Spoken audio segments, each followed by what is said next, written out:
So just now in the last technique, we talked about the dynamic between frames and levers and how we can start looking to turn our opponent's frames into our own levers and then dealing with an opponent who may explosively try to turn. So limiting our opponent's ability to rotate as well as their ability to maintain distance. All right, so for the last technique, once we've managed to get into this passing position, it's a matter of dealing with our partner's frame. So we've managed to hit this back step and cut the angle. Our partner manages to face us. And whether we're underneath the high leg or over the high leg, the main obstacle between us and a pin are going to be my partner's frames. And so the frames can be that of the upper body, or in the case where we're below the high leg, as well as in the lower body.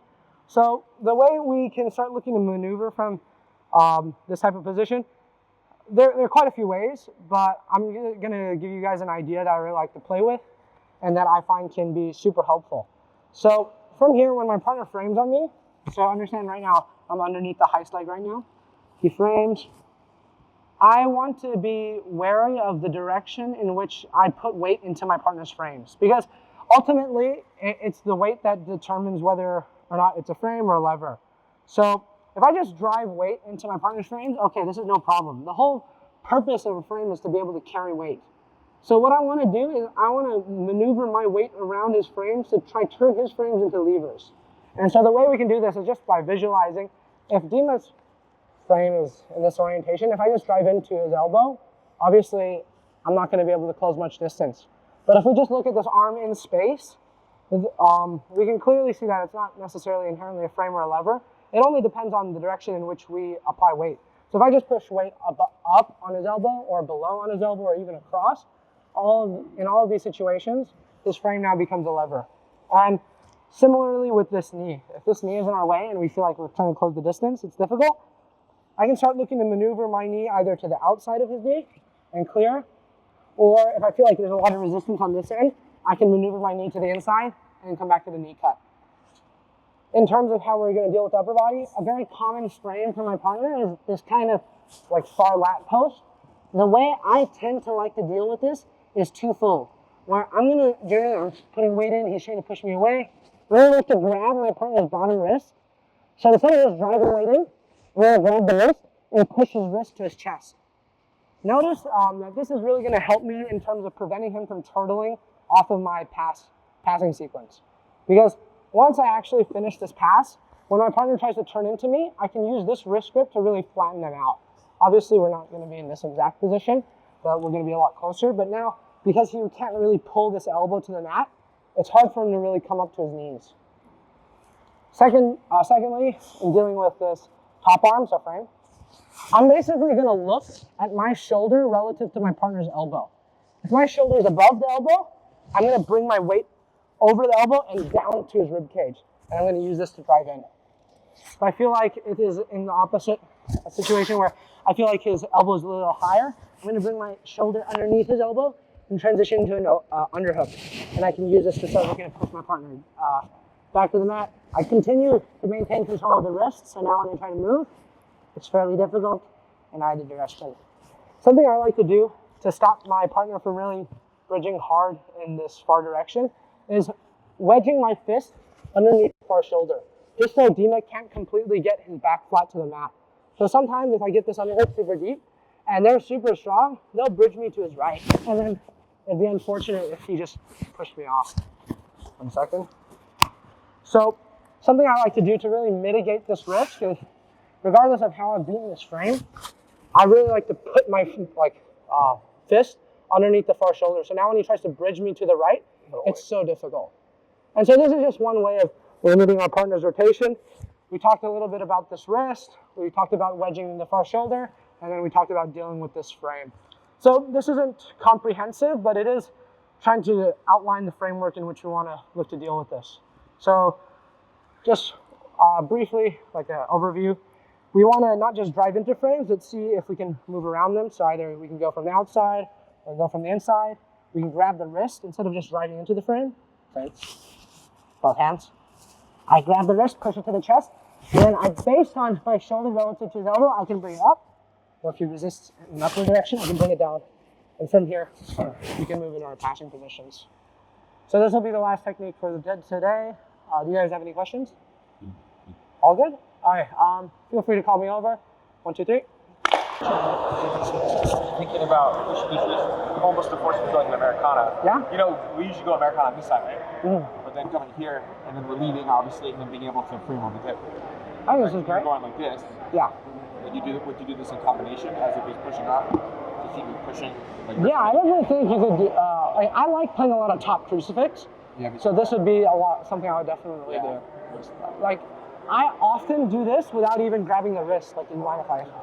Like, they'll frame on me, like frame with this hand as well. Yeah. Right? A lot of times I just go here and I play it. But I think playing with the Americana thread as well, yeah, should work very well. I don't do it that much, but I think it's strong. In fact, I do this a lot, then I was thinking this is a good combination with what you do with the chest. Yeah, I think so, absolutely. I think it could definitely work well together, especially if they really try to fight this off. You could definitely get it on the floor. You know, you have this video online where you're doing like a lot of this like tripod passing. Mm-hmm. Talk about that a little bit. Today? I can talk about it, yeah, absolutely. So, like a few of the key things. I know you can't get all of it. Yeah, like, I think your entry and then. One of the things people get wrong about this a lot is the position they hold, right? So we want to distinguish between a situation where we have 2 butterfly hooks that we're dealing with, because from here he can really off-balance me.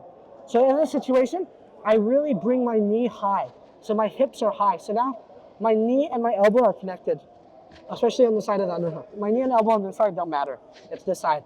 So now when he tries to use his butterfly hooks to move me, they're so weak. And from You don't worry about the first moment when he put the butterfly hook and you move like when we go here, I bring my knee up, right? So now when he tries to move me, it's so weird. And now I use my free hand to beat the knee, and I go near side underhook to a half butterfly. Once I get a half butterfly, I really try to pin their hips. I pin the butterfly hook. I don't want to move away from the butterfly hook because now he can off balance me. I move towards it. Now he tries to move me. He's super weak, and now passing from here is super easy. Yeah. Alright, so like sure, like your entry, like you try to go here.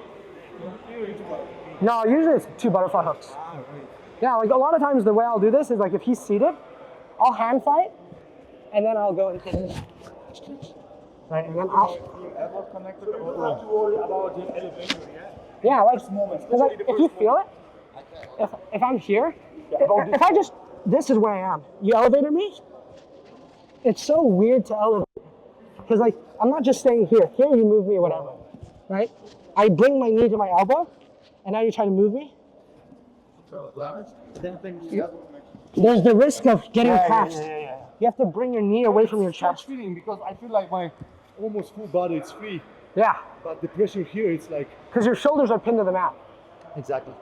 Yeah, this is what I think a lot of people misunderstand. They're too low and they get moved. So you keep your leg light so you can move from side to side easy. You can use your hands to push my knee back. Exactly. I have a free hand. So you don't worry about it. I only worry about it. I do worry about it in the sense if I don't have good positioning, it can be a problem.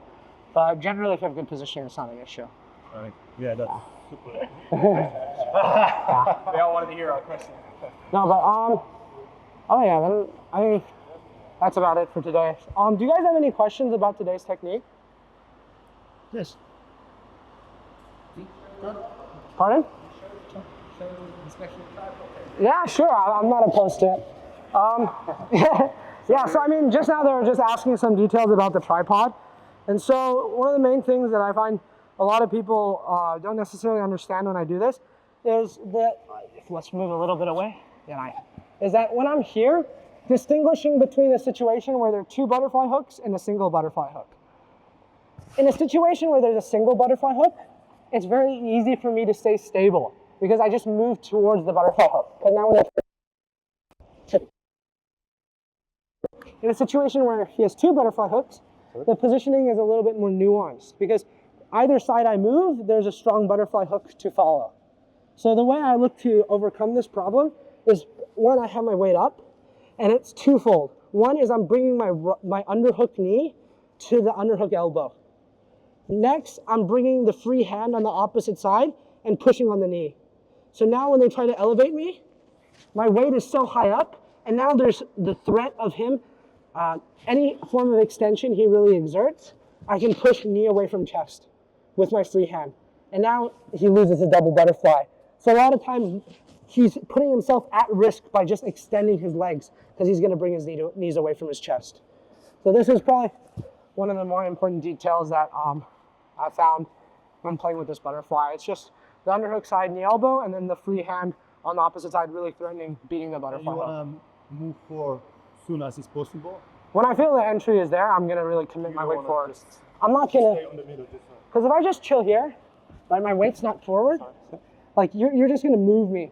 And this isn't necessarily terrible. Obviously there are things I can do, right, to continue passing, but it's not ideal. I'm not going to be able to enter the tripod.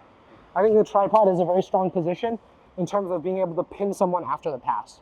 Because a lot of times, like let's say I do a guard pass, whether it's like turn around, knee cut, whatever.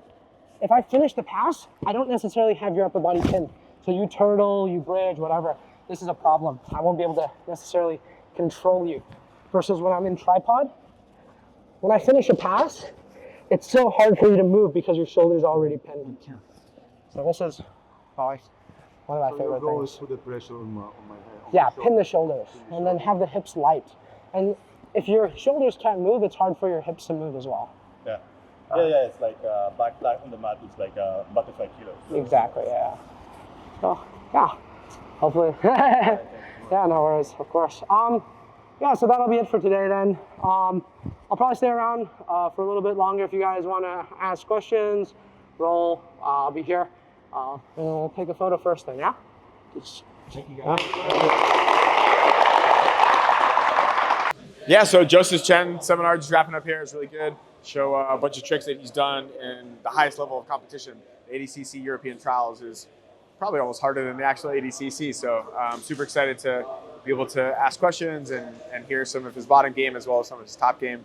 And really excited to see him in the ADCC this year, 2024. So yeah, another day at Bangtao is pretty crazy. I mean, it's been a absolutely crazy year so far. I mean, just in the past 2 months, we had George St. Pierre, Craig Jones, John Jones, yeah, now we have Jozef Chen. So super excited for the rest of the year. We got a bunch of other things planned, and yeah, we'll see you guys here.